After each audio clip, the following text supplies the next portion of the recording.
of interrupted time series designs that have the potential to provide rigorous evaluations of effects resulting from experimental interventions. And I'll break that down in a bit. It involves, like I mentioned earlier, repeated systematic measure of an outcome. So you have your dependent variable that you're measuring, and that you're measuring it often across sessions. So before, during, and after implementation of an intervention. So before would refer to your baseline conditions, so nothing's happening, right? During means that you've implemented your intervention, you're collecting data during that time. And then after, what we're looking for, when you talk about phases of learning, you have when you have acquisition and then you move into fluency and then maintenance of it. So maintenance would refer to after the intervention. So can they still do it 2 weeks from now, 2 months from now? And then of course generalization is a part of the stages of learning. So can they do it in this situation but in a different context as well? There's another number of ways to measure generalization across people, settings, materials, things like that. So the ratio of the outcome measures to the number of cases is usually large to distinguish single case designs from other longitudinal designs. So traditional pre-test, post-test, and general repeated measure designs. So, yes. Can you go back to that one and break that one down just a little bit and explain it a little deeper so that... So the idea is that you're taking the number of cases.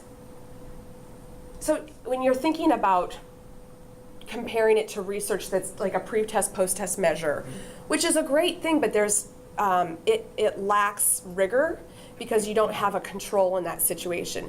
So when you do have a control, you're talking about you could have like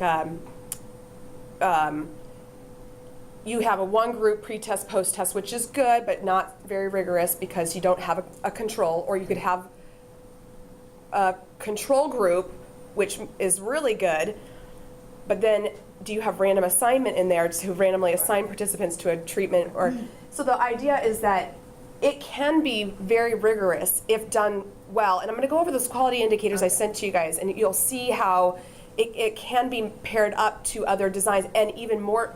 So traditional pre-test, post-test, which is great, but it doesn't show that kind of control, and you can't really say for certain that the intervention was effective because you haven't controlled for confounding variables. Right. That's fine. Yeah. Thanks. So like I said, the individual case, again, whether it's a participant, a cluster, a pair, a school, a community, whatever you define as your case, is the direct recipient of an intervention. So it could be that you're going to implement positive behavior intervention supports, PBIS, school-wide, in a school by school. So that could be your case. So that but how you introduce the intervention across the schools and what you control for and have a baseline measure provides that rigor, and I'll explain a bit more. So again, that for assessing an intervention effect, each case serves as its own control in single case design. So that case's series of outcome measures is taken prior to the intervention, so you have a baseline measure. So nothing's happening and you're collecting data. You have not for example, you have not taught the school positive behavior intervention supports, right? You're just collecting data on your dependent variable, which might be the % of office referrals, I don't know. So you're collecting data before you implement your intervention, and then you collect data after. So that's how it serves as its own control. You compare, and it's called and I'm getting a bit ahead of myself, it's called A and B phases. So your A phase is your baseline, your B phase is your intervention phase. But it is the outcome measures taken repeatedly within and across those levels, different levels, and those levels are we call it phases in single case design, and minimally, at the minimum, and again, there's different levels of rigor in single case design, so just an A-B is not sufficient enough. You have baseline, you have intervention. You can compare the conditions. You could say, oh, we see an effect, like, oh, here the data were down here. Let's see if we're talking about behavior, decreasing behaviors. The behavior were up here, and then they jump down here. we can't be certain it was because of that intervention, but it looks good, right? We can do other things to make sure that we can say fairly certain that it was because of the intervention that we had, and I'll show you how we can do that. So the central goal of single case intervention research is to determine whether there is a change in the outcome variables, so your dependent variable, for example, behavior, following the introduction of an intervention. Evidential support for an intervention is achieved, the effect is achieved through various forms of replication. So what we have to do, just because we have an A-B design, great, but we have to replicate it to see if we have the same change across, whether it's settings, whether it's participants, whatever it might be. So again, as a quick overview, each subject is exposed, each case is exposed to each experimental level of an independent variable rather than separate groups of subjects, each experiencing a single level. The subject serves as its own control, and that's a key feature of single case design. And then the observed effects are replicated across settings. I almost want to skip ahead real quick and then come back to the quality indicators because there's some things that make it really important. So this is called a multiple baseline design, and I'll talk more about it. But what you want to do is have, so here's a case 1, case 2, case 3, and it happens to be subject setting behavior. So this is across days, and this is some kind of testing accommodation, and then like before, no accommodation, right? And so what you want to do is you want to see an initial effect, and you want to have a verification of effect and replication of effect. So you want to see the effect replicated at least 3 times, and that's a key feature. So if I was missing this, it would not be good enough. It wouldn't qualify as quality. If I just had this one graph, it wouldn't be enough. The same thing with this design. There's different kinds of single case design, which I'm going to go through, sorry.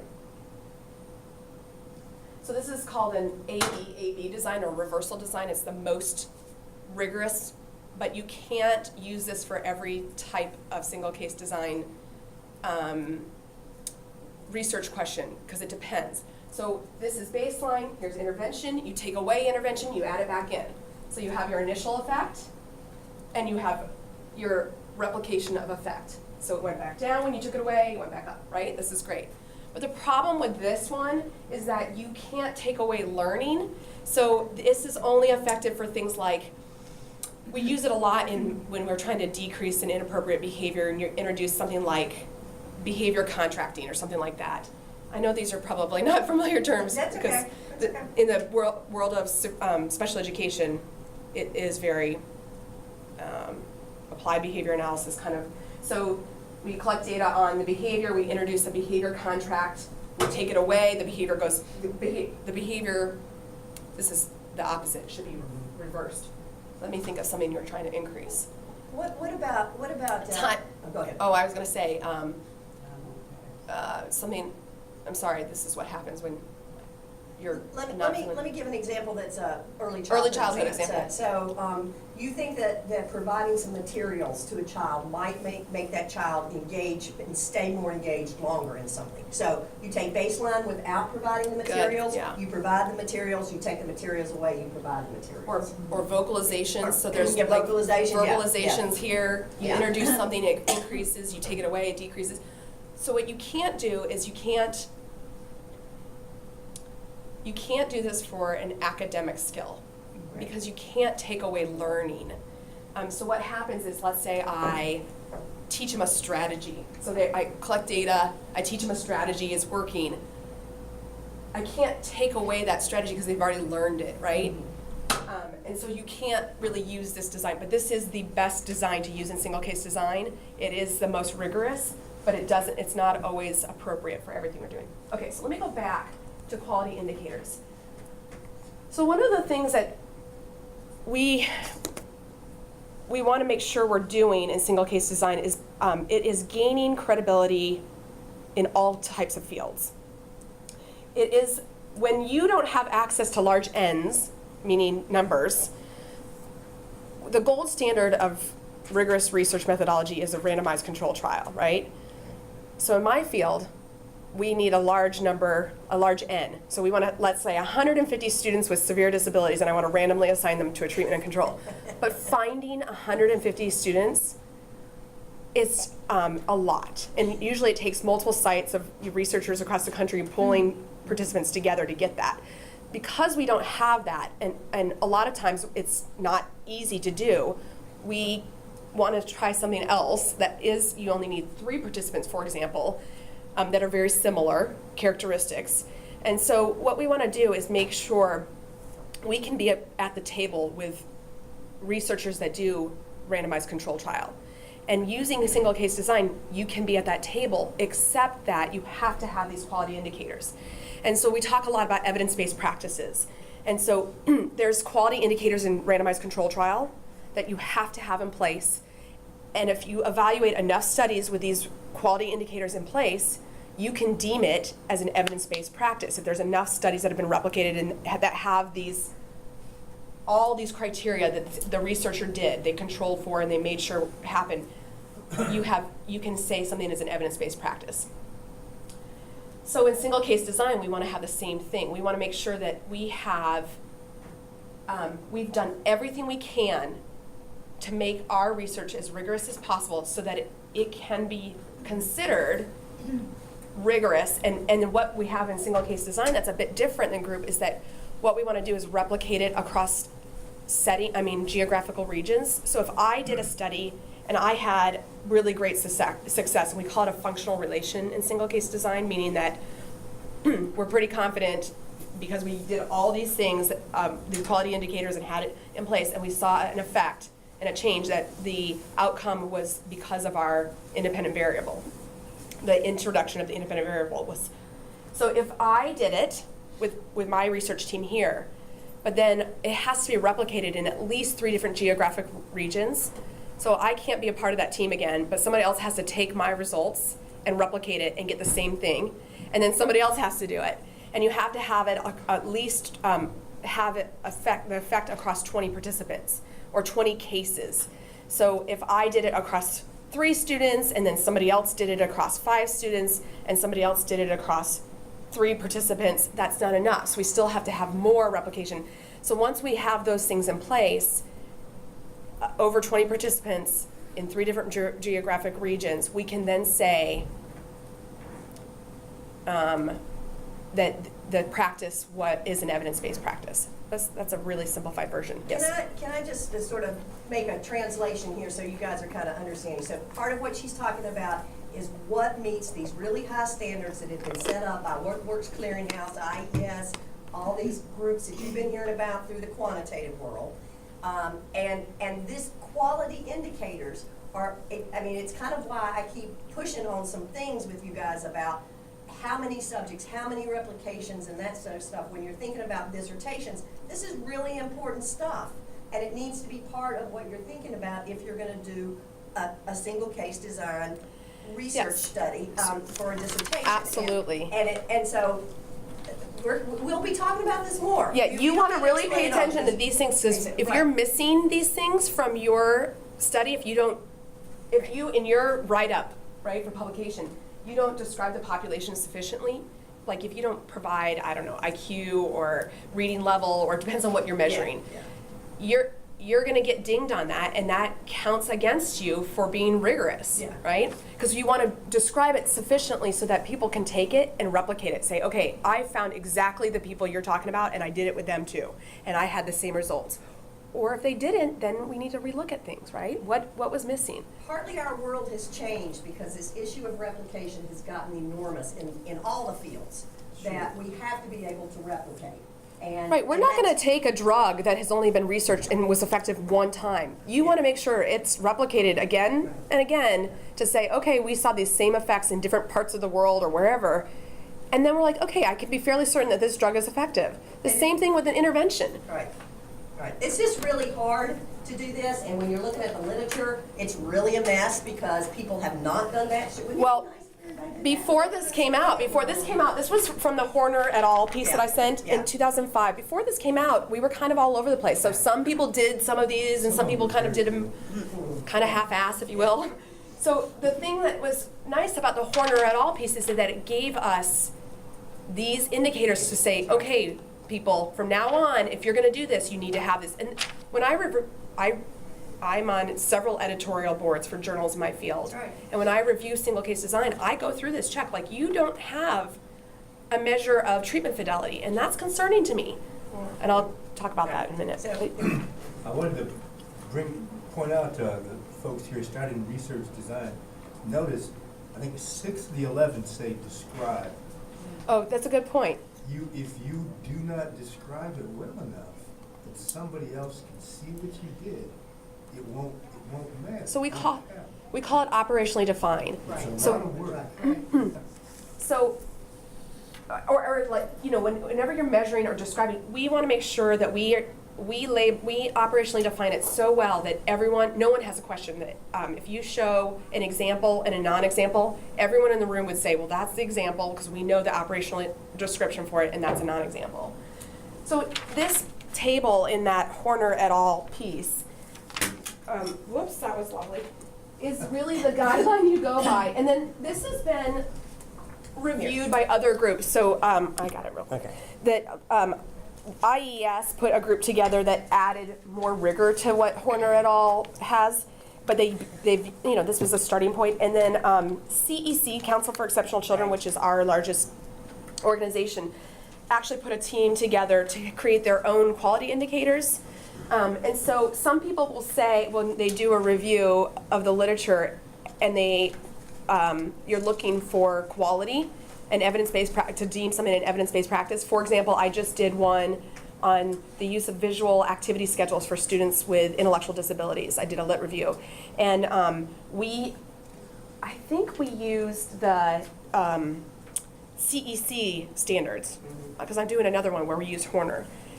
And then there's some that makes sense more for research with autism. So there's a quality indicators put out by a guy that make more sense with research with kids with autism, but there's debates about all that. But so what we're saying is that under description of participants and setting, when you write up your results, if you did single case design, you want to make sure that you get data, demographic data on your students that are so precise that anyone would know. Of course, we're not identifying the students using or the school or whatever your case is. But you want to make sure that it's described very, very well. And then the same thing with how you selected your participants. So was it that you had inclusion criteria? Usually that's what we do, that they have to have an IQ of 55 or below, they have to be nonverbal, they have to participate in the state's alternate assessment for the 1%. Those are some of my inclusion criteria for research I do. But you guys would have your own inclusion criteria of who you're really looking at. Right? And then also the setting is described sufficiently. People get really, really detailed with this, like even to measuring the table or the room size, just so that the variables are all, it could be replicated. So like I did it in this room with these dimensions and da da da da da. But we want to know, is this in the gen ed setting? Is this in a separate room? Is this in a self-contained setting? Was this at home? What was the setting? And then there's dependent variables. So this is your outcome measure that and you might have a couple dependent variables. So I typically have my percent correct, independent correct answers to comprehension questions. Or I might also have a engagement variable. So how engaged were they during the lesson? And I have like a Likert scale. And we also have a social validity variable. And there's different measures that you collect in addition to your main one. And so you want to make sure that it's described, that everyone knows what my dependent variable was, okay? So what do I mean by the percent independent correct answers to the comprehension questions? So is it listening comprehension? Is it reading comprehension? I want to describe all of that, right? And how do we know? How do we indicate an independent correct? So many of my students that I do research with don't have great motor control. So is it eye gaze? Is it eye gaze that they have to hold their eye gaze on something for 2 seconds to indicate a correct response? So I operationally define it so well that there's no question about what I'm collecting my data on. That it's quantifiable, right? That's an important one. Measurement is described to replicable precision. So how I'm measuring it, right? Measurement is occurred repeatedly. So obviously, the more often you collect data, the better your results are going to be. So we sometimes say, a lot of them say sessions on the bottom of the graph, or days. So the more you collect, the stronger your results are. The results happen fast enough. So there is a rule of thumb that is collect often as possible, daily, if possible. Measurement occurred inter-observer agreement data reported. So I'm collecting data, I see what's happening, but then for what the standard is that, so there's a mix of people, 20 to 30% of the times that you collect data, that someone else is collecting data, and that when you compare scores, not just scores, it could be item by item, so there's different kinds. So if I'm collecting on the number of vocabulary words acquired, right? You want to look at not just the total number of words. So I got 7 out of 10. Did the inter-rater reliability person get 7 out of 10? Maybe, but they may have a different 7 out of 10. So that's why you want to do, some of them, when you collect reliability, you want to collect item by item reliability. So number one. I said he got this one right, you said he got this one right. Number 2, I said he got it wrong, you said he got it right. Uh-oh, we have a problem. So it's not really a problem so then there's 20 to 30% of the time you collect data, you want to have inter-rater, and the higher the better, right? So the more often you have inter-rater, the stronger your study is going to be. So always aim high. And then the same thing for what is my criteria for acceptable? And so some people set it at like 90% or higher, that we have inter-rater agreement, IOA, inter-observer agreement, inter-rater agreement. Inter-rater tends to refer to something like if someone took a test and gave it to you and someone else looked at the same results, that would be inter-rater, but inter-observer means that we're both observing it live at the same time. So some people will ding you for your term if you're using it wrong.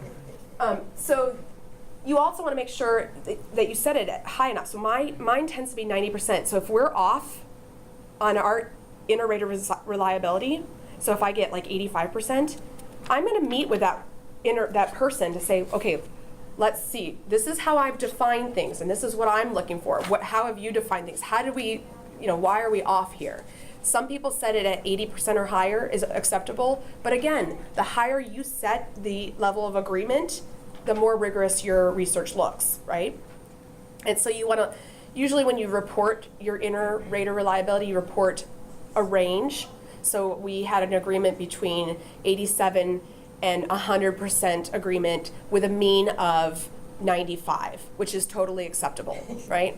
Anywhere. It could be that I was looking down at the wrong time and the person was, there's lots of things that happen, but if you're off if you're below 80%, you have issues and you guys need to retrain each other or have a conversation and figure it out. So then your independent variable, right? This is your treatment package or whatever your what you've put together that says, like, I say that piano playing will teach this student math.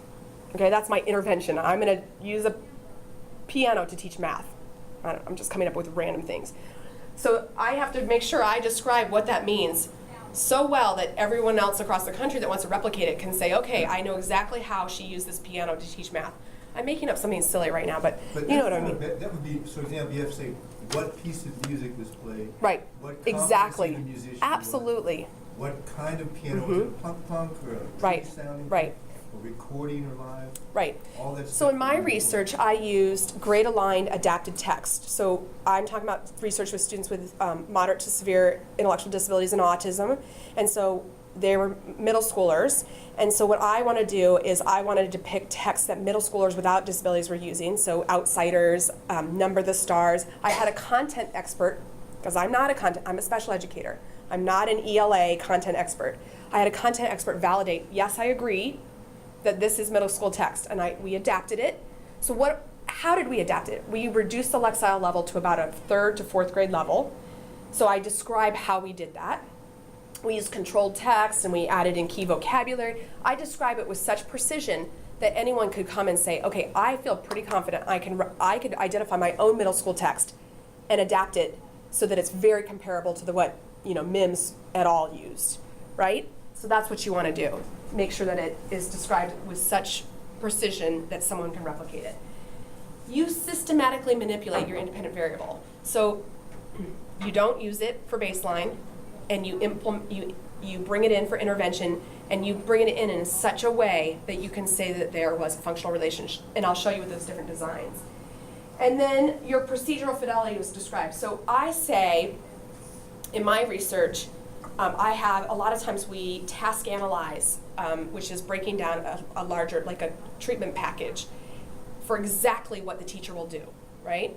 So my interventions usually incorporate systematic instruction, very explicit instruction with error correction procedures that have been operationally defined, reinforcement procedures, and introducing the text in such a way, and you go through all these key features, and we train the teachers to fidelity so that they are not implementing that intervention until they've been trained so well that I can go through and check off everything that I say that you have to do to say the intervention is being implemented correctly. But what I want to do is go out, so I've trained the teacher's doing the intervention, and I want to go out and check, is the teacher doing it how I trained? And again, the more you go out, the better. So 20 to 30% of the times the sessions that they implement the intervention, I want to go out at least. The more, again, the better. And then also, I'm observing the teacher do it. Can I say check, they did all the steps I trained them in. So you want to set your criteria for acceptable. Again, it's up to you. Some people say 80% or higher. I usually go 90%. I want my teachers making sure that they're implementing that intervention the way I taught them to do it, right? So I say at least 90% or higher. The higher your percentage you set it at, the better. If the teacher's below, which we just had recently, the teacher dropped below 90%, we went and retrained the teacher. Like, wait, you missed some steps, or maybe it might be just a refresher on the steps they missed. Like, here, you didn't do this part, and that's really important. Because what would happen is, if the teacher's not implementing it with fidelity, the intervention, and we don't see an effect for that student, it could be that they left out a key feature of the intervention, right? And so we do need to make sure that we have those procedural fidelity checks. And again, you report it in your write-up, usually with a range of, like 87 to 100% with a mean of 94%. And if they didn't, and you can describe that anytime they went below 90%, we had a refresher session. You can describe that. And so reviewers want to see that. It looks good when you say, this is what we did. They had 2 occurrences of that. We did it, and they had no other, we were good to go. More quality indicators. So baseline conditions, which means that your intervention is not in place. Your phase provided evidence of a pattern prior to the intervention. So we talk about, in single case design, we talk about trend and level. So I'm collecting data. The trend would be, is there an ascending trend, is there a flat trend, or is it descending trend, right? And level means, are they at like a 0 baseline, are they higher, pretty stable at a 30% baseline? So we want to see a pattern. So if you're seeing all over the place in baseline, that's a concern. Okay, I will not implement an intervention until I see stability. Either it has to be pretty consistently going down, pretty consistent. It could be that they are at 80% correct, but there's a flat line there. They're never getting above 80%. I need to see consistency with those data in baseline before I implement an intervention, because if you don't have consistency, we cannot be certain that the intervention was what had the effect on the behavior. Yes? I'm supposing you might have an intervention that's meant to take variability out of some kind of behavior. Yes, absolutely. And you want to see a baseline that's flopping. Yeah, so that's a good point. So that if sometimes, squeeze that. absolutely, that's a really good point. So if variability is something of a concern, then it could be acceptable to have that. But then in intervention, you're going to target having very little to no variability. And related to that is, if you have an intervention that you want to increase, and that you're going to increase the behavior, and in baseline it's already starting to increase, you do not want to intervene, because you're heading where you're going. You don't know that it's your intervention. You're looking for this? Is it? Yes. Is that permanent? Yeah, that's Okay, it's okay. I'll use it here. I love how they have a ton of permanent markers in here in this. This is how we mess up.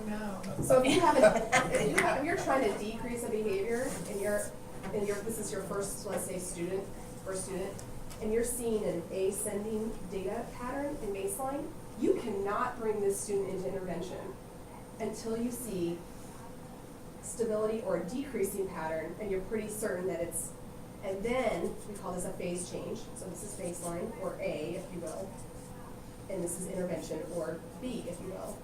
Then we can say, we introduce, I don't know, let's say, behavior contracting, and then you start to see. So we talk about trend as, like, what, is it trending up, is it trending down, is it trending flat? And we talk about level as, so if I had a kid that's here on percent vocabulary correct or something like that, they're pretty much at a low level here. I introduce the intervention, and they have a huge jump. That's what I mean by level. So we talk about trend and level in single case design. You also might see, right, with the baseline, you might see, you know, you go kind of within a range of, a small range, Yeah. kind of. Absolutely. get some That's very variability, typical, yes, yeah. yeah. Is it how, like, You rarely. but it stays between 50 and Right, 30 right, and right, 50%. You're And good. that's Yeah. It's not okay. always, so it's not always a line. No, It's sort of and within- that's- No, and that's often okay. it's not that pretty. But usually it's like this, and but if it's stable like this, then Right, we can say, okay, we're ready to bring the student into intervention. And then what you want to see is a slow, it might be something like that, which is what we more typically see. So if you do A, would you, and you see the other intervention rise, do you still do the intervention again, or? would Yes, you do- so to make it, because you want to have the initial effect and the replication effect twice.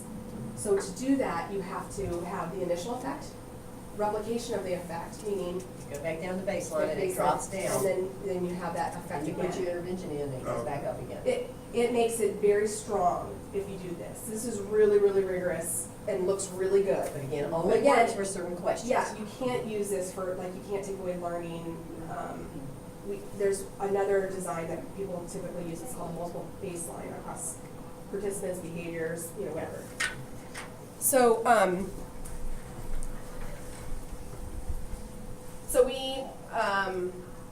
and I said all that, okay, baseline.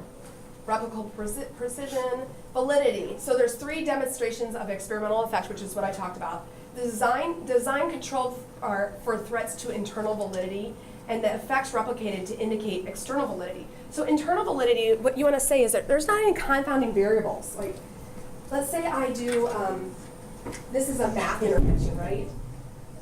But at the same time I'm implementing my math intervention, this kid gets pulled out with this special ed teacher, and she's doing a math curriculum with the student. That is a problem, right? We need to make sure we control for that. We can't have that going on while I'm also implementing my math intervention, because how do we know it wasn't a combination of the two, or it wasn't that one alone? We don't really know, and so that's what you want to make sure you're doing. And so you want to make sure your dependent variable is socially important, right? So that the effects of I don't know, people get weird with the things they measure, is this really important? Do we really need to be collecting data on this? Is this really a question that we need to investigate and a behavior we need to change? Is it socially important? And is it appropriate based on the student's age level, right? So if we talk about,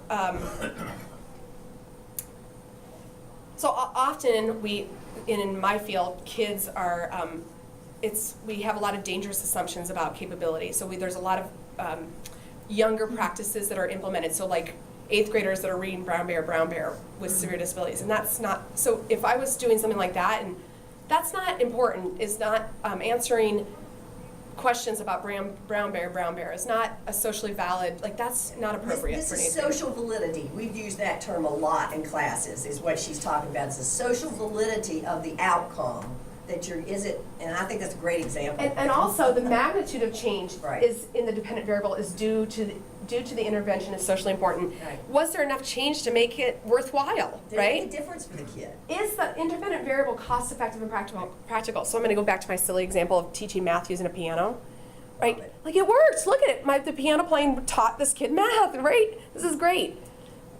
But how expensive is a piano to be in every classroom? And is it practical, right? Probably not. So sometimes we come up with these great interventions and they're effective, but they're like thousands of dollars, and it's so much to it has to be implemented in this such precise way that it's not feasible. So it doesn't make it worthwhile, right? And then is the independent variable implemented over time in typical context with typical agents? And so those are the things that we want to think about. Is that were the conditions so controlled in such a special way that it only can work in that situation, and that's not typical, right? We want to be able to make sure that the skill generalizes across different settings and people and all that kind of stuff. And when single subject design is what we used to call it, got inverted, we did those kind of things. We did these really strange things where it was so minute, and it's like, no teacher could ever do that. Yeah. But boy, we got great results. Right. The field has moved forward as always. Right. Is it worth all the hullabaloo to make it happen, or not? So I'm going to go over some single case design, different types of designs, and then I'm going to show my research so you can see what I did and kind of put it to a situation. So can you have single subject if you're saying single case? So in the beginning, Yeah. there's many terms used. I think you missed that part, but there's single case design, single subject design, single participant design. And when I say case, subject, participant, meaning it doesn't mean one person necessarily. It could be. I just thought that. Yes, so they're used interchangeably. Yeah, I think single subject used to be used all the time, and now people are changing it to single case is predominantly the term used in the literature. We often don't talk about subjects in any context now. We're using more participants. Well, and I think that's the case. The case, no pun intended, is that that we don't want to make it so clinical That's that it's exactly right. Sorry. So we're trying to move away from it. It's messy. So you want to make sure you have your baseline condition, your treatment condition, your second baseline condition, which I'll show you how that works when you have an academic skill you're trying to teach. So experimental control is when the treatment is withdrawn. So in regard to an AB design, it's called a reversal design. You have a reversal. Or a return to baseline condition, which is what I'm going to show you when you have multiple baseline across participants or behaviors. The behavior should return to near baseline levels.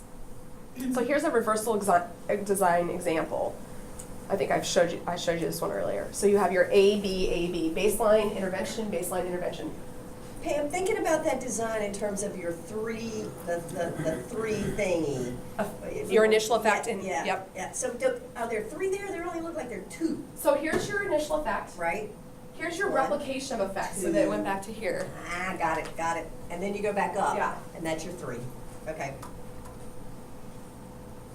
Should have known that. Or it could be, I'm forgetting this because I don't use this often because mine Yeah. deals with academic learning, so Right, yeah. I don't use, although it could be your initial effect, your Anytime you cross replication the effect, phase line, and they your say replication effect. Okay. All right. What's that? Anytime you cross that phase line, they say that's an effect. Yes. there's one, Well, So there's 1, 2, 3. if my data right here, if these data were here, What? No. But he's saying, assuming that Yes. you get the effect, Yes. crossing the phase line counts but as a. if I had this, I would not have an effect, Right, an right, initial right, effect, right. and that would be a concern. Sure. Yeah. So, Okay. what Sorry, I was it? didn't mean to get you off. I just.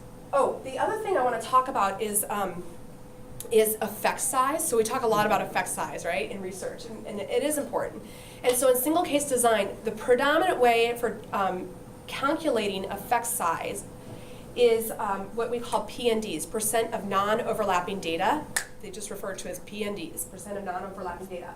And this one, you can see, we have 100% of non-overlapping data because there's nothing, meaning if this was down here, I need a draw. I don't know what to do with my. We're almost out of paper. It's okay.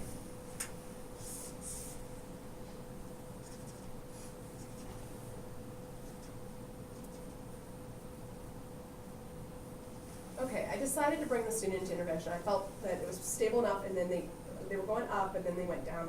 I probably actually would have taken one more point to make sure, but just for bear with me. So then I start my intervention, and I have this, and I have this, then I have this, and I have this, and then I start to see which is good, right? But look at the data that overlaps from baseline to intervention. You calculate all the data points you have, and then the percent of non-overlapping data points would be, out of all the data points you have, these ones are the ones that don't overlap with baseline. Does that make sense? Controversial. In the field, people, in order to kind of sit at the table with randomized control trial and be considered for a study to be evaluated under What Works Clearinghouse guidelines. So What Works Clearinghouse is the field, teaching's field of, they provide reviews of research that will tell you the, if there's an emerging evidence. They know Okay. about, we've talked about Okay. What Works Clearinghouse So, a lot, so. One of the concerns is that single case design has never been reviewed. So all these interventions in special education don't get reviewed by What Works Clearinghouse, which is really hard. But we tend to use single case design, and so we've been arguing that we can be rigorous, just as rigorous as randomized control trial, if we use all these, and What Works Clearinghouse finally has agreed and said we are putting out these quality indicators, which are very similar to what I showed you. And if you have this, then we will review your research. And so you can submit some single case designs to be reviewed by What Works Clearinghouse, and finally we're kind of a part of that conversation. But there's still a concern over effect size. So there's, now people are wanting to do statistical analysis of data that happen, that overlap. Instead of just saying PNDs, some are saying there's several different methods, and it's very complex, and there's lots of arguing about it right now, and so people are calling it out. It really gets into how many data points you have and how many subjects. I mean, just It's a lot of variables and a very complex. And so it's just, you know. Kind of following along with the conversation is a lot right now. So one of the key features about single case design is that you didn't have to be an expert in statistics. But now there's this push for introducing statistics, and people are thinking, whoa. So for right now, most people are still using PNDs. One of my concerns about PNDs, and I work with students with very significant disabilities, is that sometimes it takes a while Right. Yeah. with the intervention, and so we tend to have a lot of overlapping data.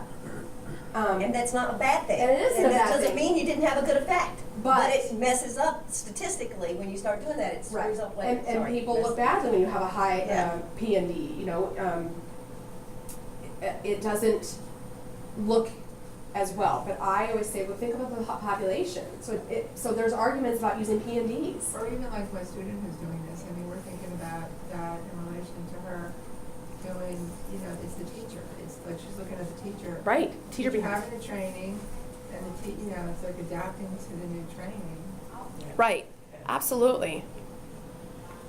So here's another reversal design example.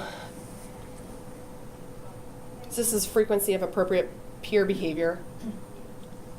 And then another option, so again, if we're teaching a skill, if our intervention is something we can't take away or they can't unlearn it, we need to think about a different design option. So there's a multiple baseline design. And this is what I use most often, or a variation is called multiple probe, and I'll show you what I mean. This is when you have two or more behavior subjects or environments. Both subjects begin baseline at the same time. When student 1 begins treatment, student 2 continues in baseline, right? After an effect in student 1 is observed, student 2 begins treatment, and so on. When you have experimental control when the effect replicated across subjects, behaviors, or settings. So here's an example, is that I had pretty stable descending trend, and then we collected data on all, right here, if you just drop this line. These were all happening at the same time. Usually you pick your first participant, whoever's the lowest and the most stable goes in first, right? Or has, What do you mean by lowest?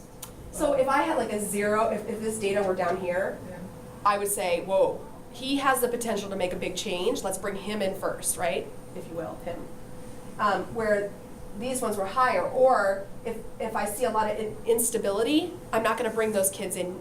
And this kid has stability, I'm going to bring that kid in first. So we start intervention, that's our phase line, with a testing accommodation, right? but I keep going in baseline here. What we want to make sure is we're starting to see a change here, and these people are stable or still continuing on the trend they have been at. And then once I'm pretty certain we have a an initial effect, I will make sure I keep going in baseline and say, okay, he's stable, I'm going to bring him in next, and I introduce my test accommodation. And again, this kid keeps going in baseline, and once I see a change, an effect here, I can bring this person in, right? So what we do, I was just going to say, is one of the things that, especially with students with severe disabilities, is that there's an ethical concern about continuing in baseline repeatedly. There's a level of frustration. Like, I'm not giving you this intervention for how long? So what we do is a variation is called multiple probe. And so, so I might take those 5 data points, 5 data points, 5 data points, and then I'm going to bring this kid in and I stop baseline collection. I don't do anything. Once I see an effect here, I will re-probe to see if they're still low. Let's say after this 5th data point, I wouldn't have this one and this one and this one. I'd have that one right there. Let's say this one was up here. I would say, uh-oh, I cannot bring this kid into intervention yet until he goes back down. So I would re-probe again until I see stability. Once I see stability, they go into intervention. Once I see an effect with this one, oh, by the way, when I re-probe here, I re-probe this kid too. But then I You're just stop making sure probing. they're still Okay, wrong you're doing it with every without moment. doing it. you know, Yes. I'm having a little bit of a hard time understanding like what it is you're doing that, you know, that you're, that's unethical. Because I mean, basically, you're observant, right? So what's the unethical? So the part would be, like, let's say it's an assessment, Okay. okay? And I just keep Oh, giving the you do assessment. the assessment. Yeah. I see what you're saying. So it's not. So just different circumstances. So sometimes multiple baselines is totally appropriate. But for a lot of the research I do, Yeah. it just seems cruel to keep going and not, like, I'm not going to teach you anything. I'm just going to read this book to you and ask you these questions over and over and For over. example, like for our design, we're observant. Mm-hmm. So that's not a test. No. We're not Yours doing is the just like a environment, checklist. so we're Yep. gonna do it all Right. right. Mm-hmm. So the other thing I want to point out is how closely she is paying attention to every piece of data that she is collecting while she is collecting it. It is not a methodology where you collect everything and then No. analyze it. You are daily That's analysis right. You are is a making key feature. decisions based on what the data says. So if Every you're day. doing this rigorously, that's why I keep pushing and saying, but can you really analyze that data quick enough to be able to make that next decision? Because It's that's so funny you what say you that. really need to be. Andrew Baxter is my master's student who's doing he just finished off his thesis on kind of piggybacking on some of the research I was doing. And he would say, oh, today went really well. I think I'm going to bring in the second kid. I said, nope, you send me those graphs immediately. We need to have, it's all about visual analysis and single case design.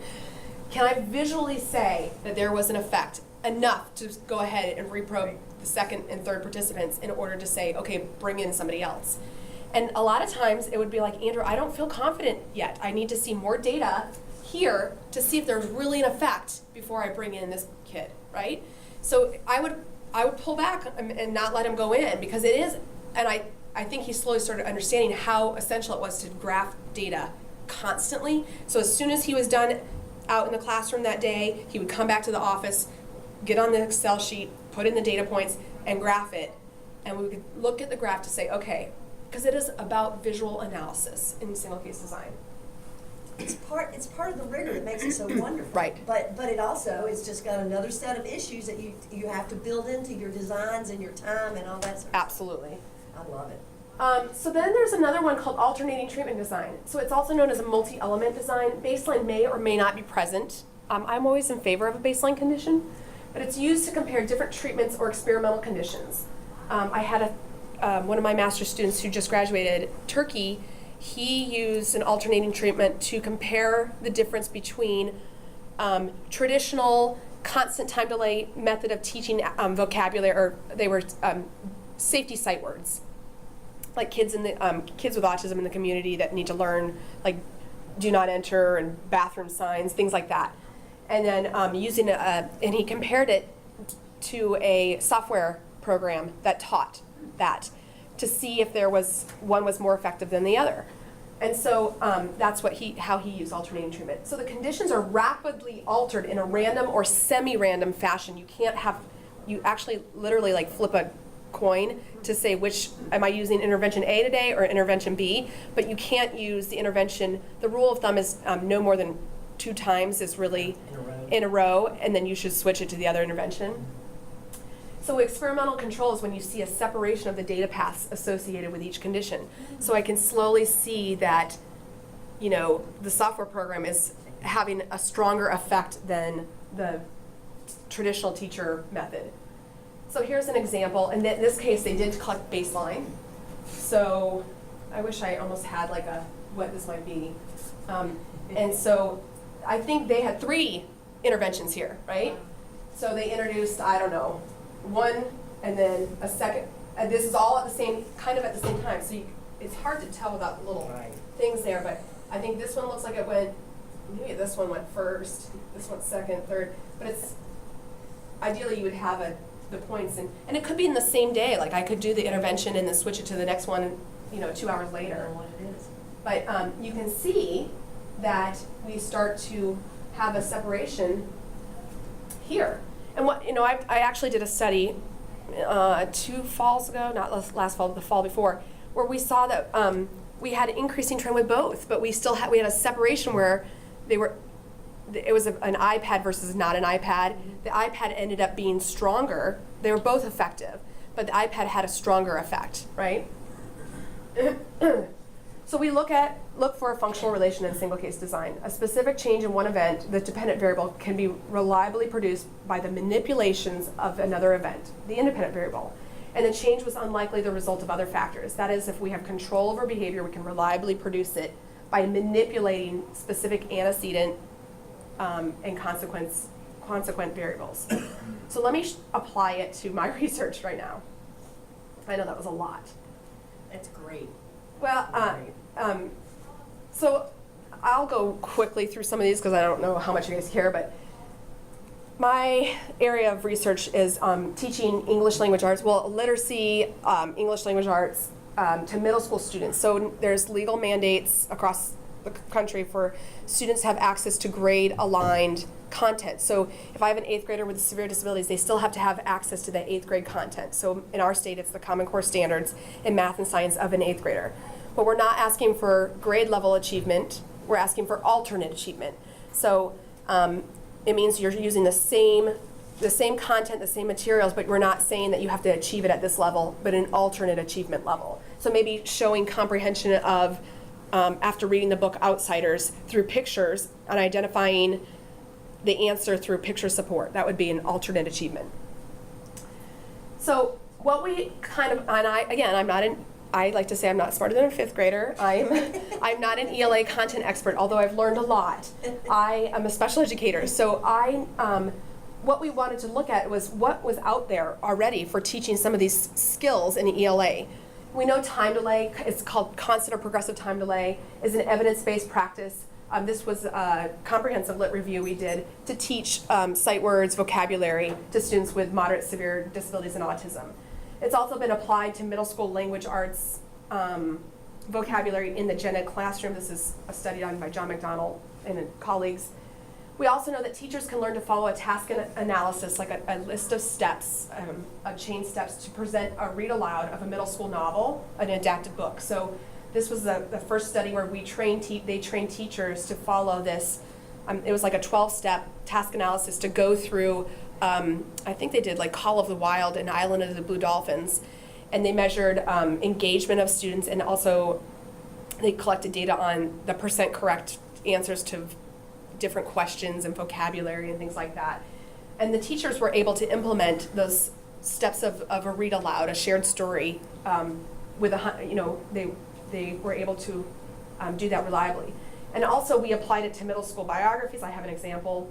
That was a study I did. And then students, we also have some research about composing written, and I say writing because I don't mean traditionally like pen and paper, because many of our students can't, but when we talk about writing for our students, it could be creating a permanent product.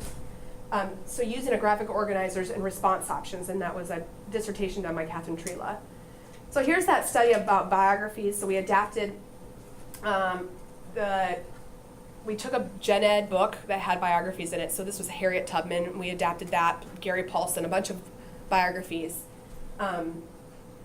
So you can see what our adapted text looks like, and we added picture supports for helping with comprehension. Our students were not reading this, we were reading it to them, but we were modeling a lot of those early emergent literacy skills, like we read like this, we text pointed, so reading left to right, top to bottom, things like that. But we were able to present, teachers followed a task analysis to present the middle school read alouds, and then also with the biographies, we saw that students were able to answer WH questions, adding a graphic organizer in and things like that. So we also know that in writing, because this is under English language arts, there was a dissertation done by Catherine Trela that it's called I Write Now, and it stood for something, but she really went into opinion writing, but something that was meaningful to them. So this was in Charlotte school system, they wear school uniforms there. And what were the thoughts about school uniforms, or different options for lunch, and she asked them a lot of different questions. But notice that she provided response options, because many of these students couldn't generate a response. So because they save money, because you don't have a choice of what to wear, or they are uniform. So this would help produce their written thoughts on an opinion on something that's meaningful to them. And so those were some of the things that we had to glean from to say, okay, how do we teach ELA? We also met with a gen ed content expert, and she said middle schools taught in themed units, right? And it's like a unit on global awareness, a unit on social justice, and you pick text, fictional and non-fictional texts that go with that theme, right? And that, so we decided to take that approach, and we're going to target teaching vocabulary using constant time delay, using our read aloud approach, that story-based lesson, task analytic approach, focus on comprehension. In special ed, I make a joke because we are really good at asking literal recall questions, but we need to go beyond that to have true alignment to those standards. So we need to think about Bloom's taxonomy and some of those deeper level questions. So asking synthesis analysis questions to this population. And writing, so we use that graphic organizer approach. And then research, so for the student-led research, so if a student was interested to find out more about something, how would they go about it? And we taught them a KWHL, so what do you know, what do you want to know, how do you find out, what did you learn, process. And it wasn't that simple, there was a lot more to it. But so we developed materials for teachers. There were scripted lessons with adapted books. And long story short is that Attainment Company is a company that often provides curriculum and assistive technology for students with disabilities, came to us and said, teachers nationally would want this, let's publish it. And it ended up turning into a published curriculum. And so we did a lot of research on it. And so one of the studies we did was we had an experimental group and control group. They were not randomly assigned, which takes out a level of rigor, because these were teachers in Charlotte that I had already been working with, and we added a control group when I got here. But so they were students that met our inclusion criteria, and the teachers were very similar across both groups.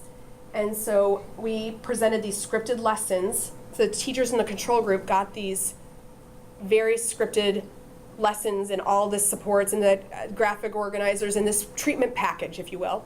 And the teachers in the control group received just the adapted text and said, teach how you normally teach ELA, right? But here's the adapted text, which is a support. And we worked on all these different skills.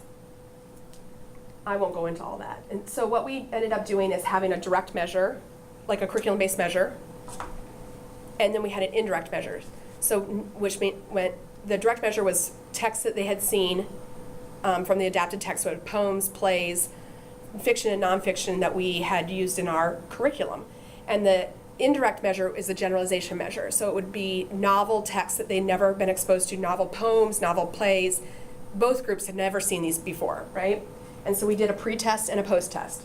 So here was the results of our direct measure. In the beginning, they were very similar. This is the experimental group and this is the control group. And they had tiny growth in the control group. They were given the adapted text, but not the scripted lessons. Look what happened with those scripted lessons and that good, explicit systematic instruction that we so often use, that is an evidence-based practice in special education. So it was very effective. We expected this, right?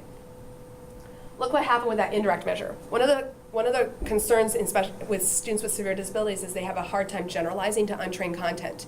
So we were thinking we were not going to see a lot of generalization. So remember, this was the assessment that was new text that they had never been exposed to. The control group pretty much flatlined. The experimental group, look at that. They generalized, which is like the best thing ever, right? They learned how to transfer the skills that we taught them to new text. It was really exciting.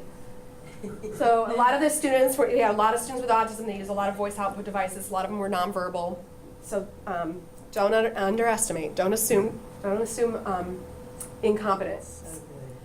So then, what happened was I was approached by Attainment Company, who's the company we published with, to write a grant. We applied for an IES SBIR grant, which is typically partnering with a researcher and company partnering to develop something like technology, or right now pretty much they're funding only technology.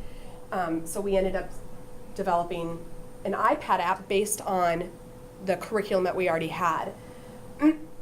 So we had to, when you write a grant, there's a section in there that you have to have your theory of change, the big idea behind it. And so what we kind of came up with is the idea of adapting grade-aligned text, providing our curriculum that is composed of comprehension, vocabulary, writing, and student-led research. We can say we have increased communicative competence, which overall leads to increased quality of life, which is a very big deal in the world of kids with severe disabilities. So what we proposed to do was an iterative process. So in phase one, in IES SBIR phase one, it's just to develop a prototype of something. Well, we developed a prototype of just the nonfiction text in our curriculum, using all of those best practices in my field embedded in there. One of the concerns I have is that in our teacher prep program now, I teach all these strategies. But what happens is, I don't know why, but when I go and observe 5 years later, these teachers are not implementing the procedures the right way. Like, you were taught all these steps of implementing time delay, and you're not doing it now. Why? This is an evidence-based practice. Why are we not doing it? So one of the nice things is that developing an app, it can do it for you. And you know it's 100% doing it with 100% fidelity of implementation, which is so key, right? And also, there's a legal mandate to collect data in special education, and many teachers don't collect data. I don't know why. Or if they do, they just file it away. And what we ended up doing in this app was we had a feature where it would collect the data. It would collect the number of prompts in order to get the correct answer and all of that. And it would email it out to the teacher after. And so we developed a prototype, and then we ended up getting, and I'll show you what that looked like, but we ended up getting a phase two, which was a 2-year, $1 million research grant to take the prototype into a lot more and do a much larger research with it. So it was an iterative process because we had all these components, like we had a writing component, a comprehension component, a vocabulary component, we had a student-led research component, and so what we did was did single case design studies on each of the components and got feedback from the teachers and improved upon it and put it into one big package. And now we're in the very last stage with the randomized, right now. In fact, my team is out right now collecting data on randomized control trial on a curriculum-based measure that we developed. So it's this app, and the nonfiction one, the research questions was, we asked, does it operate as intended? Do we have level of engagement there? Does it implement it with high fidelity? It better, if it's programmed in there, it better do it, right? Is it socially valid? But you still have to check and be sure. Right, we did. Can't and make we did. assumptions. And to what extent do students learn the skills that we're targeting, right? And so we were measuring all these skills. So here's just a quick example of some of what we did. So we asked a main idea question. Of course it's not going to play. Of course. Hold on.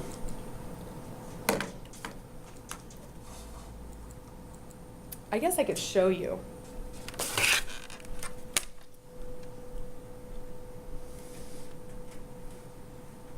Yeah, we see you guys walking around the halls with those things. I You know. oughta show These us. are cases so that if they're thrown, which they have been, that they don't break.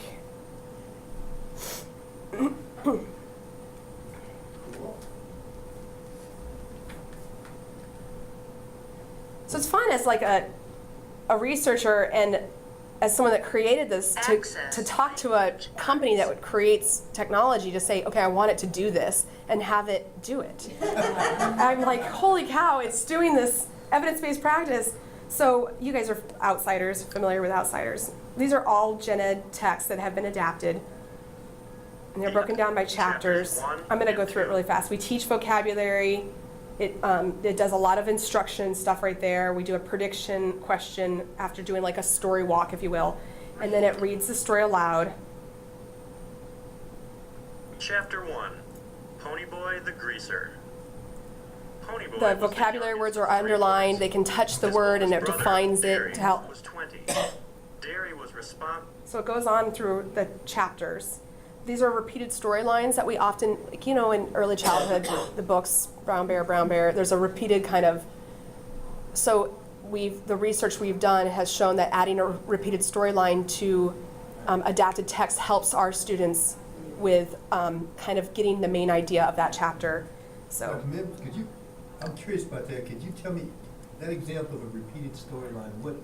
What was actually on there? so it was like the main idea of those chapters together, like Johnny was I think that was chapter 1 and 2. Pretty much it was like Pony Boy was a greaser.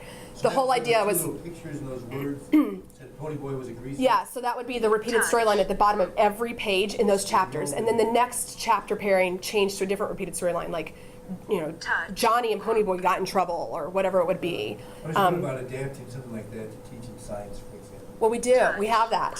We do.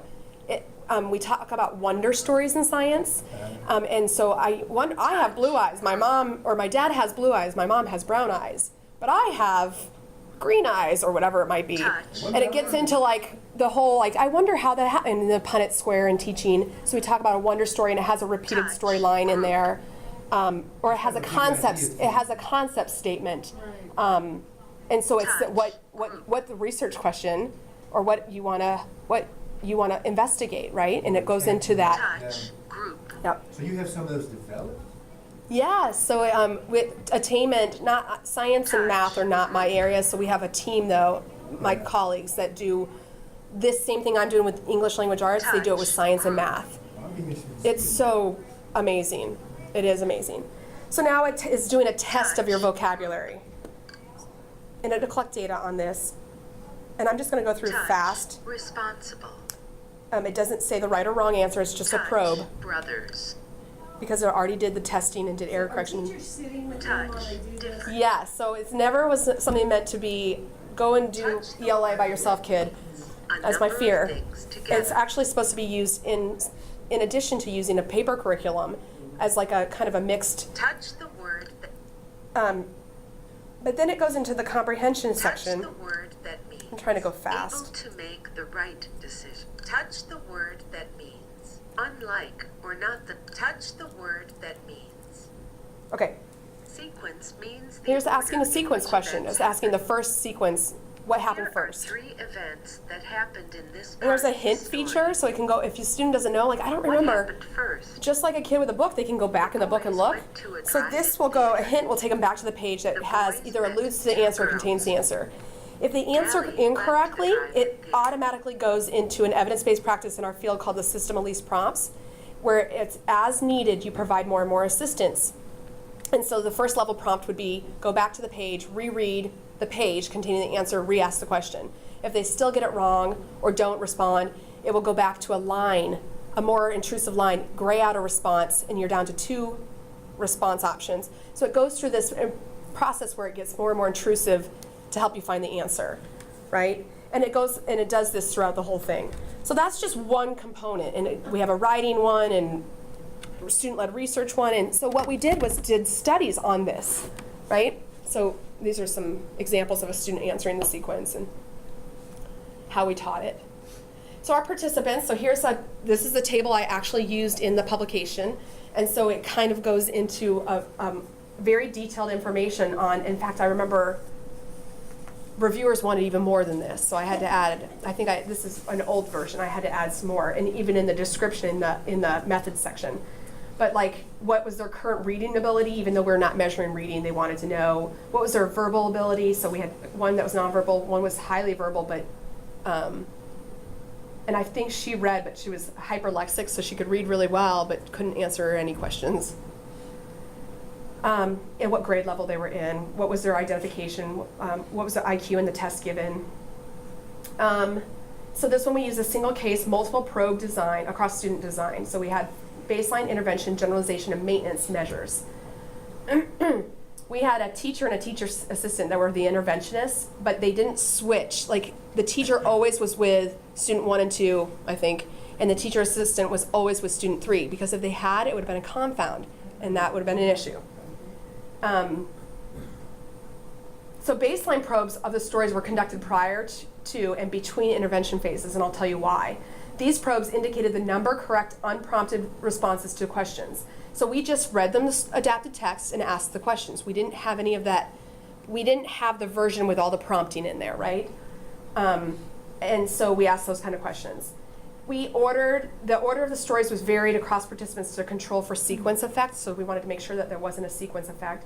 And then the students received instruction on each biography across 3 sessions to avoid memorization. So our results, we implemented that fidelity implementation checklist. Procedural fidelity was taken, remember I said 20 to 30% is your target? We took it 54% of the time in baseline and 31% of the intervention sessions.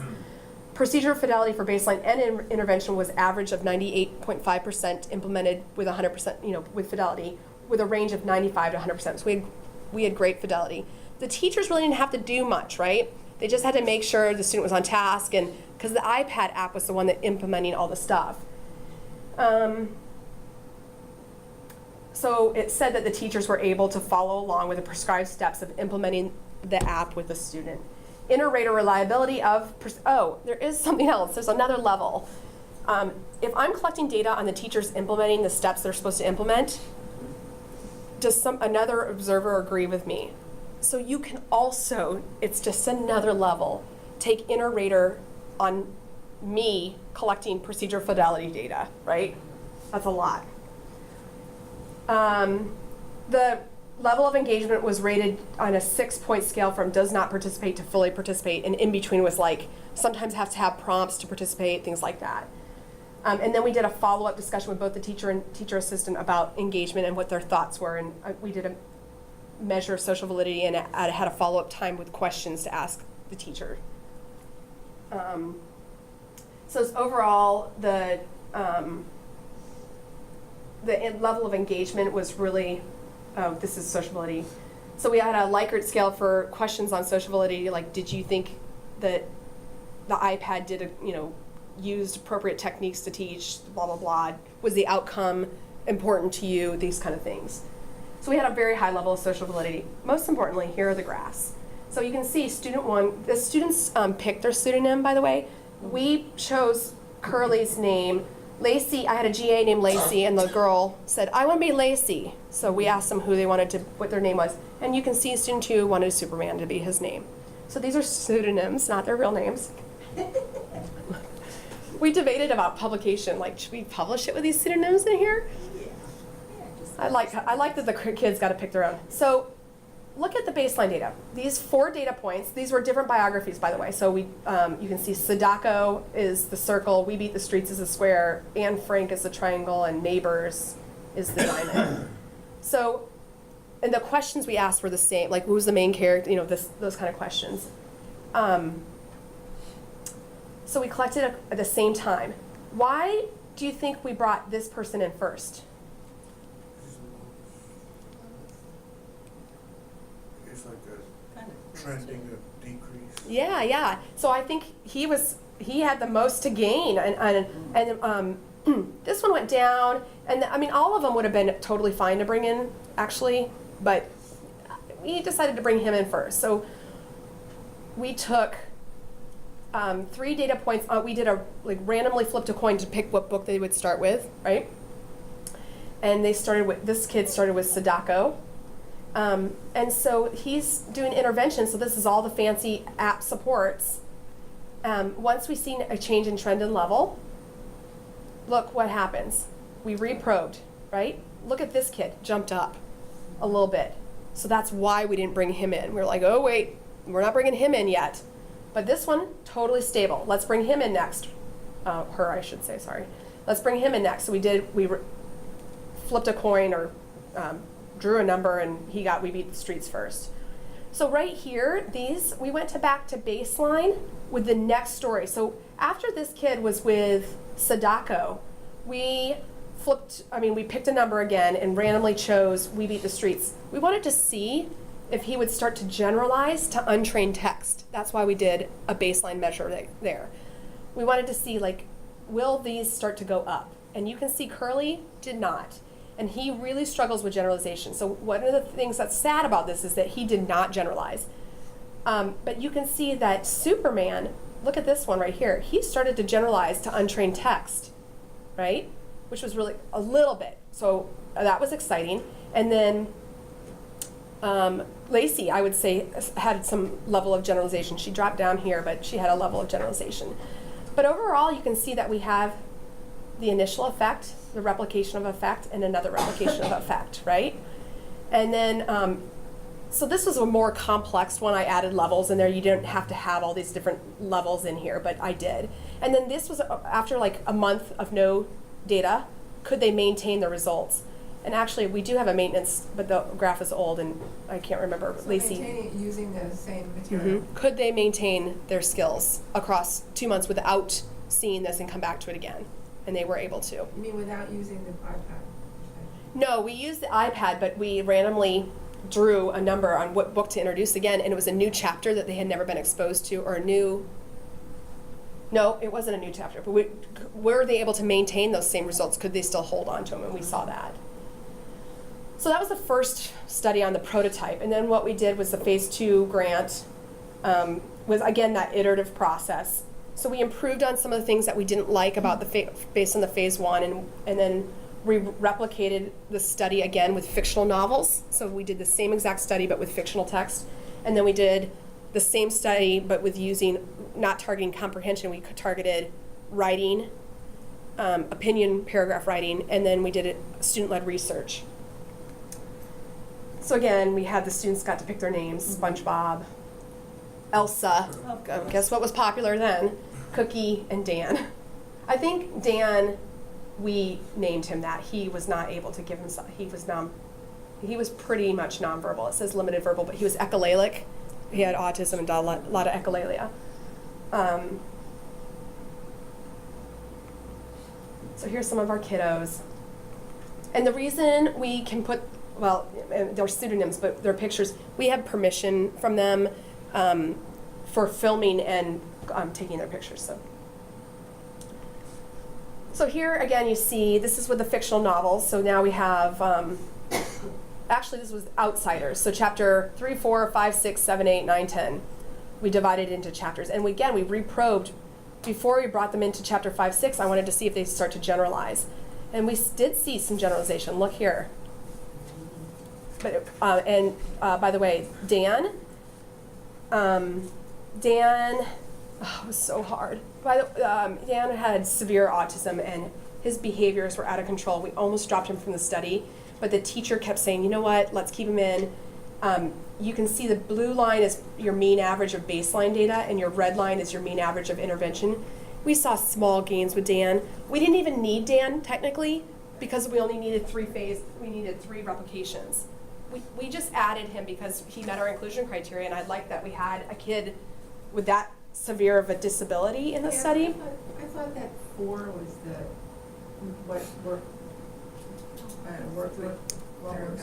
Steinhaus was asking for 4. No, 3 is the standard. Did it say 4 in the what we're saying? Changed some of it. Well, that's what we were going back No, and forth 3 with that, but we had 4, and then we were going to do 3 because of time, but we switched to doing it as 12. I wonder if they were talking about 4 is baseline data points. 4 So we did get dinged because They were talking about 4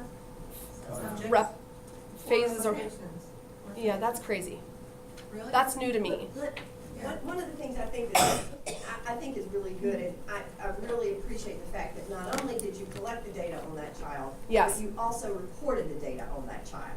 And ethically, that is a huge issue as far as I'm concerned. Well, people will leave that kid off. Yes, Yeah. Yeah. Yeah. And I Oh, it's not convenient for my results. I'm gonna just take but him it's off. So dumb. But it's also important information. you're losing information. Yeah. If Well- you work with this child and you know something about this child. Well, one of the things I Perhaps could have that child- said is that he, if you look back at the demographics, he was different than the others. The others had an intellectual disability. He had an intellectual disability, but he had autism. Yeah. So it was a bit different in our participants, but he still met our inclusion criteria. And also, Those results. those are his results. Yeah. And I will say, to follow up, he's continued on in our research and has done insane. I'm so proud. This is a kid that would like chuck this iPad across the room, and he is doing so many cool things now. So you can see, again, if you like looking at, rather than a graph, if you like looking at the difference in numbers, the baseline mean and intervention mean. So we had a functional relationship there. The student-led research, I had the KWHL chart. What do we know? What do we want to know? After reading a story, I learned there was a story about Japanese Americans when they put the Japanese Americans in internment camps. And so we read that story to them and gave them choices. We gave them a choice of 2 things they wanted to learn more about. What is an internment camp, and what is, they are a family that grew roses in a greenhouse, and what is a greenhouse? So we had all this systematic, all these strong evidence-based practices in there. We had a task analysis for what the teachers had to do to go through. Here's our students. This is what it looked like. This is an old version. We've already changed it. Actually, this one is about, it wasn't neighbors. This is a different one. Something about Nazis, clearly. So here's this. I don't know why. I think it's because I had them embedded on a different PowerPoint, and when I copied and pasted it, it didn't go over. But you can get the idea of what it looks like. But then here are our data. So again, looking at, so there's a little bit of variability, but pretty much right in that small range. That's why we brought this student in first. We really could have, I didn't want to bring this student in first because there was a little bit of an ascending trend and then dropped down a little bit.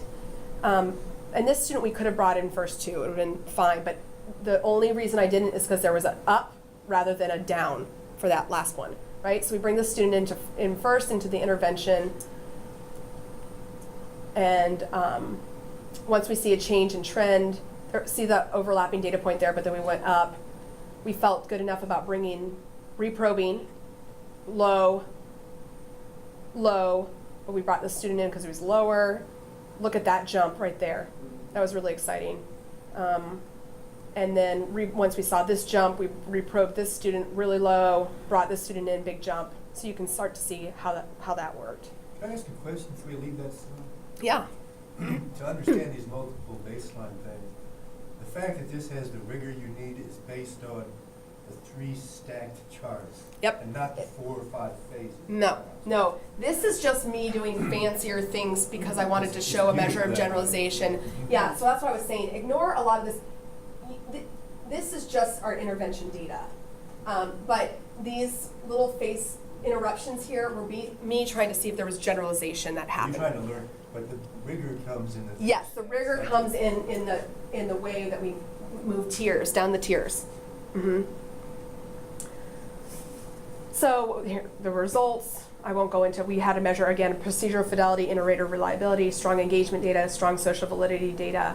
We got feedback from the teachers to make design changes. Same thing with writing, opinion writing. We taught them the structure for opinion writing. This looks completely different now. We changed a lot of it. We did not have as strong of a results on this study. You'll see the graphs. Our students, these are students with IQs 50 and below. Shrek, he picked his name. Non-reader, Frodo, picked that's a girl right there. She picked Frodo for her name. I love that. So here you can see our results were not as strong. Look at why did I bring in Frodo first? Right. And this is just a little variability that made me nervous, right? And so I did bring in Frodo first, and we had a big jump. Big for this student, and we did a check of generalization again. This was a little sad. And then we checked generalization, and we're getting better. But you can, if I had the mean lines, you would see definitely a difference. Look at this. Oh, that was really hard.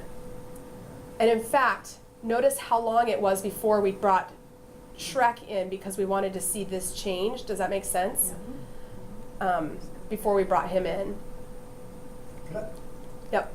Just about the logic of this design again, because they're pretty tricky, but they're pretty cool. The reason you're avoiding that, extending that baseline on the bottom, visually you can see it, yeah. Yeah, that's like I could have probed every day. But you extend it before you intervene. Again. Yes. And that's, I kind of get it in a coarse way, but let me ask. As far as like threats to validity and all that list of them, you've got kind of a hypothesis growing in your head that something is keeping that child down. Yeah. That you don't know about, and you want to see if that hypothesis is true or not somehow. See what I'm saying? Yeah, and What there hypothesis is are you eliminating? it could have been well, and one of the things I could have done here is that I could have done something different with Jay. I could have said, okay, that maybe the app alone is not sufficient, and that I need to do like add a reinforcement, like a tangible, like an edible reinforcement or something going on. I may need to do something, but we held off with him, and then we only did 3 readings. Our criteria for moving on was we did 3 readings in 1 chapter. We didn't want to continue on in that chapter, so that's why there's a phase we Sure. reprobed, and we brought him into chapter 3-4. And also just sitting and rereading the same chapter over and over and over seems mean. So one hypothesis, I'm just trying to think of design of logical design. One hypothesis might be it was a boring chapter. It could have been a Yeah. boring chapter. And so This you kid went did and not, just was not tried- engaged with chapter 1 and 2 of, I don't know, Outsiders. So then how does that work when you compare it to the next child? How does this one child being bored determine that you're going to extend the baseline on the second child? Well, because I don't really know what's going on there. And until I see a jump in data, it wouldn't be smart to bring into this third student Trying into to understand that smartness. a Yeah, little bit. it I don't wanna wouldn't, push it wouldn't be too far. smart because I don't really have a strong, I had initial effect, I don't really have a strong second effect. Until I see a better second effect, I don't want to bring that student 3 into intervention. So if you never saw an effect on that child. Your for study's peculiar- scratched. you That's thought the hard child- part about this is that you could invest all this time and you're you're implementing and then you don't have an effect and you're like, crap, I have to check this study, it didn't work, let's go back to the drawing board. But But it's interesting because you're learning. there is something called like the backdoor studies, which I wish they would publish a journal of studies that didn't work out, but have a discussion about why. Totally. But use it, like the write-up should really be focused on, here's what our thoughts were and here's why we think this. Yeah. But this is, if we didn't have, and this, was this the writing one? Yeah. This one I haven't sent out for publication. I'm worried about some reviewers saying, not strong enough, to be honest with you.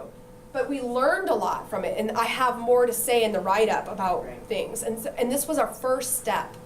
And so that's why I feel like it has a place in the literature, but we'll see what happens. As Knock an on wood. editor, would you like to see somebody publish negative results?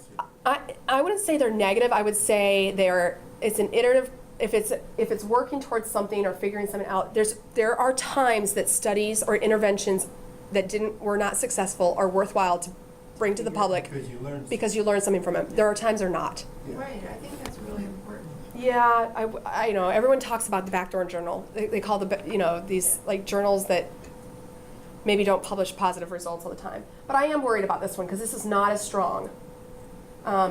In fact, I say a functional relation, but it's so funny how some people will determine, like, yep, I think that is, or some will say, no, I'm not so sure. And there's levels of strength. So those are next steps. So right now, what we've done is take the feedback and made improvements, and we're in the middle of a randomized control trial. But and I have 54 participants, which was like crazy town to get. And they're from everywhere from South Buncombe County all the way to Kingsport. These kids with severe disabilities, and but there's some things that you can do in randomized control trial to up the strength because we have so few participants compared to like what the standard would be. I mean, it would be nice to have like 300 students randomly assigned. But So that's where we're at now in my research. But you can see how I've used single case design to help me make strong changes to things that I was doing, or even alone. Like if I just had the comprehension study on the nonfiction, if someone would take the iPad app in Maine and do a study with it with kids that were similar and had similar effects, and then someone else did the same thing in California or whatever, then we could say that it would be this iPad app with these, things programmed in is an evidence-based practice to teach these ELA skills. See what I'm saying? Yeah. I don't know why it's not used more. In fields, social work uses a lot. Some areas of counseling that I think our counseling program does pretty much qualitative methodology only. It's rare. But so there's some pockets around the country that do it. But some areas, some people in early childhood use it. Yeah. I think it came out of the special ed world. It did. It came out of, yep. And so I just think it just didn't have the general appeal because it felt like that's where it belonged, which is crazy. It's a methodology. It's a very, There's a lot. such a viable methodology. Yeah. Yeah, and most of these studies we did in a semester, Yeah. you do them, or the alternating treatment design can be done in 2 weeks, by the way. That design that Think about Turkey that, used, 2 weeks. he used it for his master's thesis, 2 weeks, and he was done with his study. Yeah. He alternated quickly Yes. between that software program and that teacher method. It does. Well, it depends. Just getting through IRB It took like depends on 3 the times question. now, so I'm It depends on what you're looking at. absolutely. But it is something like, Take a long yeah, time. yeah, and so it is one of those things. If you have an intervention, you're like, ooh, this is really good, but is it as strong as this other intervention that people use all the time in our field? Jane, I think the reason that y'all chose 4 to go is, what if you lost a teacher? Oh, that is a good point, Jean. They Is that do right? say That's why they recommend? they recommend more because you could have attrition. So, Yeah. especially in our field where kids are so medically fragile, we lose participants all the time. And the more you have, the better. Because if I lose 2 or 3. 2 or 3, you have to have 3. Otherwise, the studies. So having a 4th is just Well, security. the other thing was like, I don't know, 4 or 5 data points and, like. Yeah, so the length of baseline- time- The length of time that it's gonna take, 4 or 5 data points and that type of thing, so. I know Dr. Marks and Dr. Hudson are doing a study right now, a writing study with teachers in Unicoi. And they are so screwed this semester because of what's happened with the weather. Oh, man. And you go with these long gaps with no intervention being implemented. And so it's been really hard. So there's things like that that make it tough. But there's things like that in any design. Well, and I'm doing a randomized control trial, and I'm freaking out because they've missed chunks of time, and we have the very strict timeline on when they're supposed to be implementing the different books and the different, all these different things. And they're all way off schedule now, and I'm thinking, oh my God. Every methodology has pros and cons. And Doing research with human subjects in an environment like a school is extremely difficult. Well, and that's where, like, so in this study that we designed, we have, I'm a little nervous now, but, you're saying how many times you need to collect the data. I mean, she's doing observations twice a week. I don't know that she can manage with the people she's got. I mean, we're not finding it. It's a dissertation. She's going to be doing observations twice a week. Yeah, I would try to get at least 3 times a week. That would be ideal. Question for Dr. Mims before we let the pool women choose. If there's a text, if you're thinking, oh, this is a design I want to use, there's a really good text. It's definitely written by a researcher from special education, but I think Jane bought it, and I think it's good enough that They haven't sent it to me yet. the GAST text. Yeah, we've had it. I don't know. Maybe I'm going to get this. So tell them which one it is. Yeah. Yeah, it's David Gast is a researcher, amazing researcher. Does a lot on. I think he might have been an author on. Send us No, it's the not. title again. Yeah, I can send out the name of the textbook, but that's a really good. There's a chapter on each like ABAB design. There's a chapter on just a whole chapter on internal validity, external validity, and there's a chapter on multiple probed, multiple baseline, alternating treatment. So each one has its own chapter and lots of examples of There's another one I got too graphs. that's pretty good. I'm just not familiar with these names enough to throw it out. I know there's a good one in social work. Is that the one you showed me? It started with K something or other. It was referenced a lot. It was What Works Clearinghouse. And Crotchwell. There's also a couple of people who are working on early childhood single case textbooks. Because it always helps now. to see, Now, like, your they're kiddos in the, special ed, but, yeah. but they are little kids. And Yeah. so, you know, those are gonna become available. There's a group that's working on that stuff. So it's becoming more and more cross-field, you know, because it's such a strong design. I know they in social work they have to take a single case design class, which I'm, you know, shocked and thrilled. And our candidates, not undergrads, although our undergrads are introduced to it, but our graduate students have to take a single case design Yeah. class. Yeah. Here? Mm-hmm. Who teaches it? Dr. Fox. Yeah. So that could be available as a, what do they An call it, elective? add-on? Yeah, collateral. So if you do the design collateral, you can take that course. Yeah. Can I catch minutes with Yeah, you? yeah. I'll be here. Yeah. Any other questions for Dr. Mims?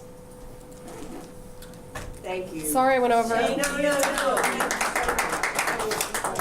We've been talking about this stuff, but it was good that to hear it coming from you, the Ah. expert. Well, You I say don't. it so much more efficiently, clearly than I do. I'll bumble all over stuff too.